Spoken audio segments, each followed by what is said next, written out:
Hi, my name is Jenelle Riley. Thank you so much for joining us today for this IDA conversation with We Need to Talk About Cosby.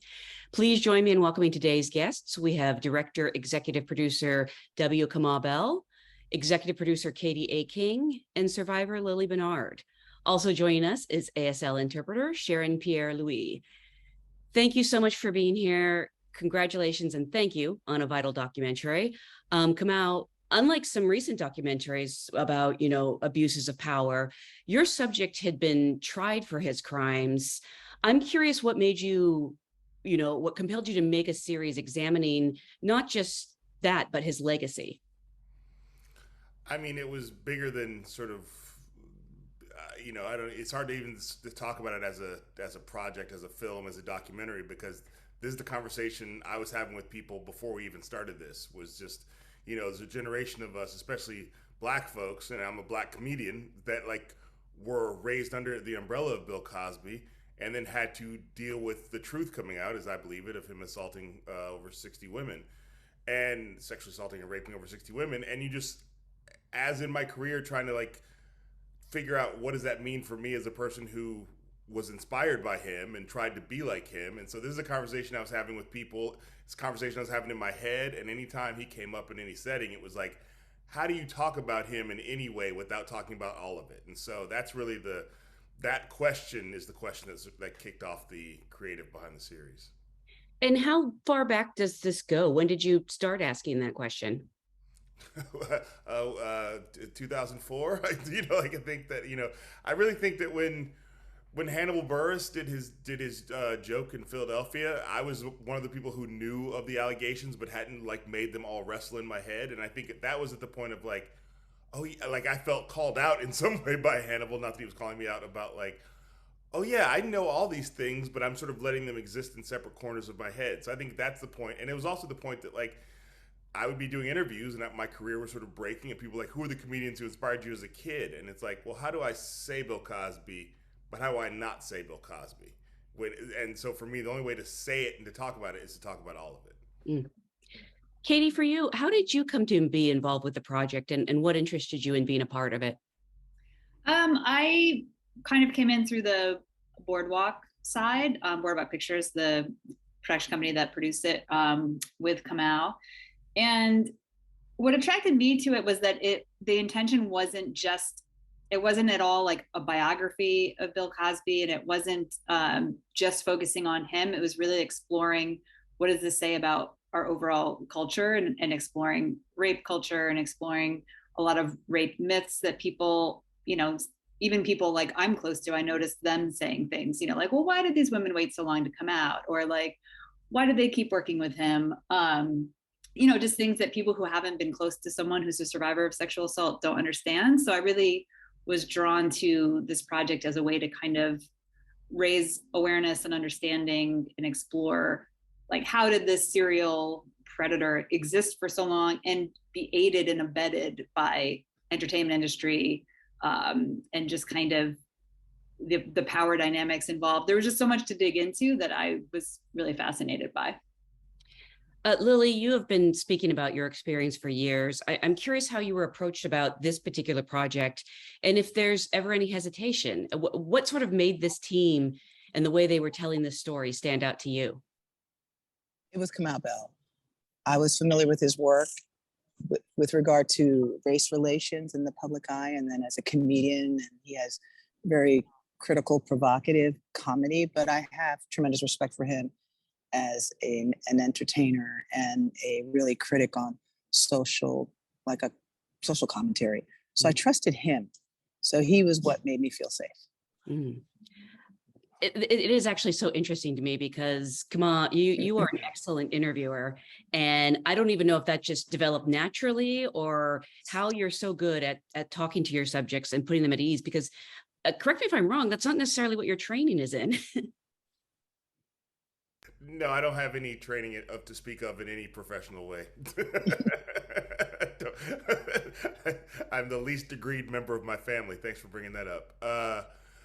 No, I mean, I learned it on the job. I mean, I learned it on the job of when you're a comedian, one of the first things they present you, if you are lucky, is a talk show. And so I had my first show as a talk show on FX. And I was often told I was horrible at interviewing on that show. So then I took it as a point of pride with my next show to really learn how to do it. But I think the basic things that I learned is what I should have learned a long time ago. Just shut up and listen. Like, so much of interviewing is just learning not to jump in and learning not to, and letting people talk themselves all the way through their story and not going, oh, that thing you said reminds me of something else. And so with these interviews, and specifically with like even with Lili, like so much of it was just like, I think a lot of the survivors in general, but certainly around this, are used to being reduced to sound bites. And so the more that I would just not talk, the more they would say. And ultimately you get to a place of like, that I've never heard this put like that before. So I learned a long time ago, the more you shut up and listen, the better interviewer you're going to be, weirdly, you know. Lili, from your point of view, what made Kamau special? We don't have to like, I know, man. Let's go there. Okay, number one, outside of what I said, you know, with regard to his status as an entertainer, a comedian, and a social critic, he's a Black man. And so the number one demographic of people who have attacked me, blamed and shamed me over my speaking out against beloved icon Bill Cosby, once beloved icon Bill Cosby, unfortunately have been Black men. And in the documentary that Kamau and Katie and Showtime made, you can see in the beginning where they show some of these Black male celebrities who say horrible things about us. So it's very personal and very serious for me that, but so to have a Black man in such a public figure, Black man, to speak out and really give credence to our voices through a most objective narrative was just like one in a million, you know? And I just wish that more Black men would do that, would stand in solidarity with us, because over a third of us publicly known Bill Cosby survivors are Black women, and Black women's lives matter too. This show takes us through Cosby's career chronologically, while, you know, also intercutting that with the accusers and people telling these horrifying stories, or current, you know, where the story is now. When did you hit upon that format? Was it something you planned going in, or did you sort of find it in editing? No, I mean, when we started this, it was started like all good things are started in this world, in Oakland, California. And it was me and Kelly Rafferty, who works with me on my company, and Geraldine Porras, who's one of the producers, who really did a lot of the talking and to survivors to tell them about the project. And a journalist, Jamila King from Mother Jones Magazine, now with BuzzFeed. And we just sat down and really plotted it out in that room. At first, chronology is not always the best way to tell a story. It's usually the worst way to tell a story. But when you're talking about a story that takes so much time, I know that there are people of various ages who know, like if you're talking about people who are a lot younger than me, who just know him as a famous guy who's been convicted of rape, and there's people who don't understand why people are making a big deal out of him, and then there's people who are my mom's age who literally remember the moment he appeared on television. And so it felt like we have to catch everybody up. We have to get everybody on the same page about this discussion. And part of that means, so therefore, let's tell his story. Let's really go back to the beginning. And so, yeah, that was just, and so when I look back on the stuff we did in that room, in that conference room, to where it ended up, things changed, but it still stayed in that same basic format. Katie, for you, what do you see as, you know, your job in helping to bring the documentary to light, and you're not just supporting the filmmaker, but, you know, you must be doing some research and on the ground getting interviews and maybe, you know, even talking to people. Yeah, it was a big team effort there. We had, you know, it was also interrupted by the pandemic. So that was a challenge. We kind of like stopped down and came back up, and then did more interviews and more editorial on the other side of the hiatus. So it was kind of assembling two teams, because we lost some people during the hiatus. And a lot of it was just conversations with Kamau too, of just trying to figure out, it was such a complicated story, and we knew we had to get it right. And it was a lot easier to get it wrong. You know, like there's a lot of things we could have done that would have maybe made it easier on ourselves, but would have not done the story justice. So yeah, a lot of it was like figuring out who are we interviewing, maintaining those relationships, and then overseeing, you know, we had 4 episodes, 2 teams of editors, but then editors came and went. It was a long, complicated process. But at the end of the day, I was just trying to bring to life all the ideas that we were tossing around and stay true to our like overall goals of how we wanted to treat the story. And if I can weigh in and say what makes Katie special is that I would come to her and be like, "Ugh," and she would go like, all right, let's start with this part. And so like I think that like that is really important I've been in many positions in my career where I went to producers and was like, and they were just like, anyway. And I think that it's really important to have an EP on a project like this who's like, I may not even understand exactly what you're saying, but we're going to piece through this so we can understand it together. And I really appreciate that fact that it was like, and then we would end up in a place and be like, oh, look, this is actually working, or this is why this doesn't work. So Katie as a creative producer was incredible to work with. And I just want to piggyback on that too. I echo that sentiment about Katie and the whole team, Katie, Kamau, Geraldine. They just treated us not as subjects, but really as human beings, and with so much compassion, empathy, and respect. So that made the whole process so much easier. That might have also been the best description I've ever heard of what a producer does, is you basically translate when a filmmaker comes and says, I wouldn't know what the ASL for is. Yeah. Sorry about that. Can you talk about how outside of the survivors you sort of chose your interview subjects, because you have such a wide range of voices contributing? We had a very strict policy of, did you say yes to wanting to be interviewed? As I've said in many different formats, if you stack the no's next to the yeses, the no pile is way higher than the yes pile. So, there were ideas of who we might get or who would have good perspectives on this. And it just sort of happened that the people who said yes showed up for a reason and they thought it through. So they had something to say. And so that became way more important than choosing. It was like, who will show up and do this work? Who will show up and testify? Who will show up? And so everybody who showed up, as you can tell, brings a lot to it. And then it became important in the edit to make sure everybody's voices feels distinct. Because I think a lot of times in docs like this, the rough edges of people are shaved off, or maybe if people are being funny, that's sort of like, this is a serious subject. And really for me as a comedian who's done this work before, I know that that's what brings a bigger audience in, is when every voice in here feels like their own distinct version of this, and they all come to it differently. And they may not even end up in the exact same place, but they're all here to have the discussion. I saw you on The Daily Show with Trevor Noah, where he admitted that you had approached him and he had said no because, not being from America, he didn't really understand the cultural impact of Cosby. And I know that you're too kind to name other people who wouldn't participate, but can you give me some of the reasons they gave you for not participating? I mean, I think that like Cosby, no matter what race you are, if you are currently in the entertainment industry, for many people, Cosby is a third rail conversation.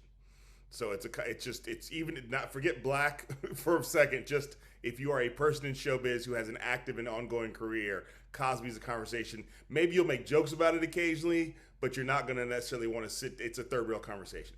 And it is true. It absolutely is true that it is. Then it becomes your choice to have it or not.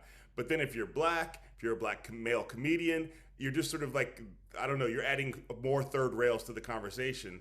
And so I think that there becomes a sense of like, and also, let's be clear, I'd never made a doc like this before, so maybe you don't trust me. So I'm not putting anybody above that. So I just think there was a lot of it that was just that people were like, it's easier to not do it than like, what's the benefit for saying yes? And for me, I answered that question by, all these survivors have shown up to talk to us. Forget everybody else. The survivors have said, you are worth our time. I cannot turn my back on them. We have to get this out. Even at times where it felt like during the pandemic, maybe it'll just go sit on a shelf somewhere. It felt like we have to get this story out here because to honor the fact that they showed up for us.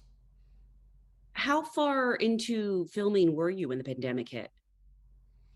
I mean, my last like moment in the real world before lockdown was with Kamau at a hotel in Philly. Like we were shooting up until March 13th, which if you remember, the early days of the pandemic. Yeah, it's like we were like in the hotel lobby and seeing like NBA season is canceled, March Madness is canceled. We were like, should we go home? Like, what are we doing?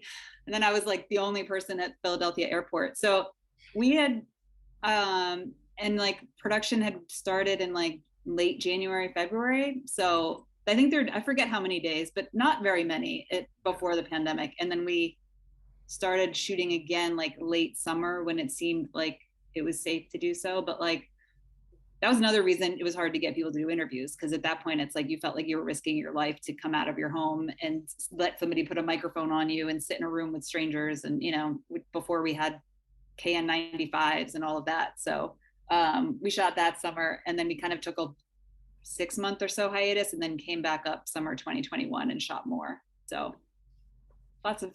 And that was when, and then as it says in this doc, in our last day of filming, what we thought was our last day of filming is when Cosby was announced that he was getting out of prison. So it was then we sort of had more last days of filming.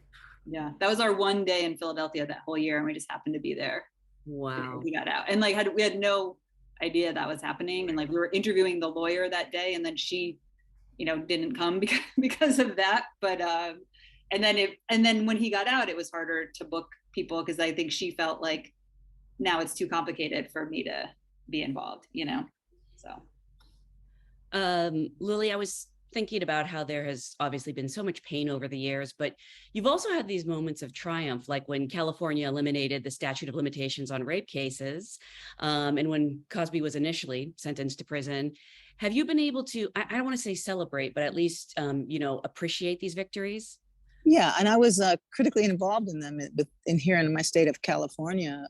A number of Cosby survivors and we lobbied and we campaigned and we testified in Senate and council hearings to abolish the statute of limitations on rape prosecution. And I also worked with Mira Sorvino and Jessica Barth, and we were very influential in also campaigning successfully to change various Me Too sexual harassment laws also in California. So yes, there's a sense of victory and accomplishment with that. And now states are starting to change. And, you know, New Jersey, California, and New York have opened up laws for survivors of sexual assault who were children at the time, but now also adults. You know, this is the reason why I have a case in New Jersey, because of this window of opportunity they opened. And now the New York Adult Survivors Act passed a couple of weeks ago. So there's hope, but there's still a lot of pain. You know, I'm here right now at the Cosby courthouse. The Judy Huth v. Cosby civil trial at the Santa Monica courthouse. I'm on lunch break right now. So yeah, there's a lot of pain.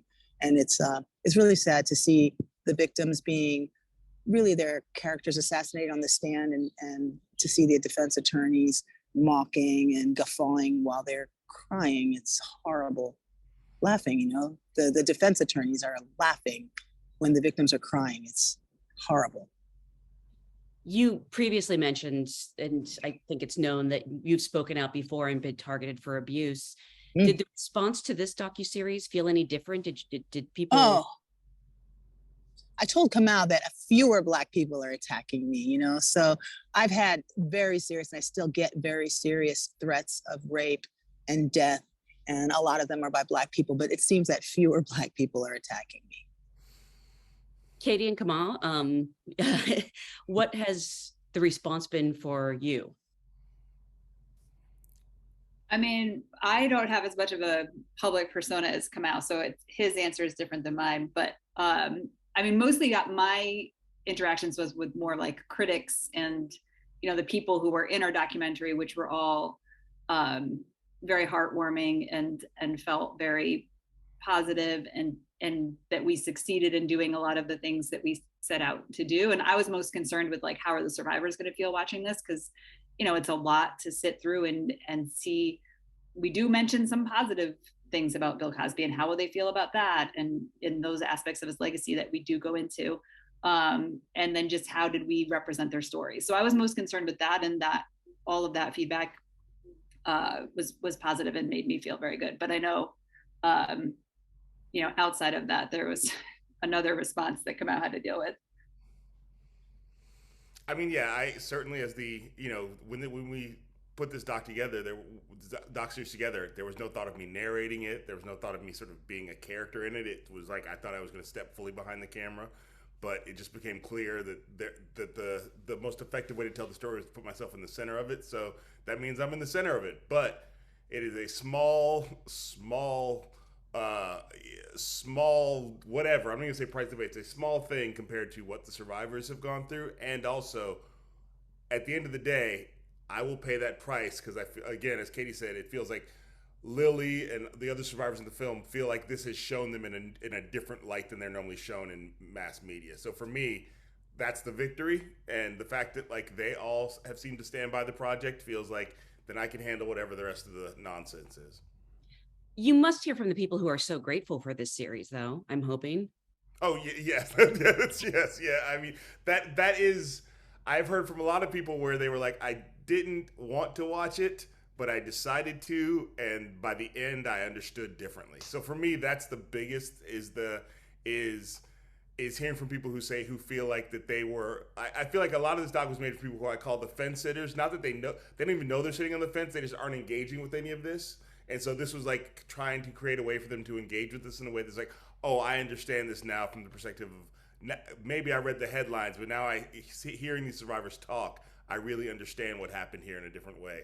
And hearing about this person's career, I understand why some people didn't want to let him go. Like there's just a lot of response around the putting him in a context. But for me, yeah, the hearing from other survivors of sexual assault who aren't connected to the Cosby case saying that they feel like this doc allowed survivors to speak, and Lili can talk about this in a different way. That this doc was different in how it's framed survivors. Yeah, and I just want to say that I feel really blessed to be a part of what I consider to be really a masterpiece that's so nuanced and is a mirror really of modern culture.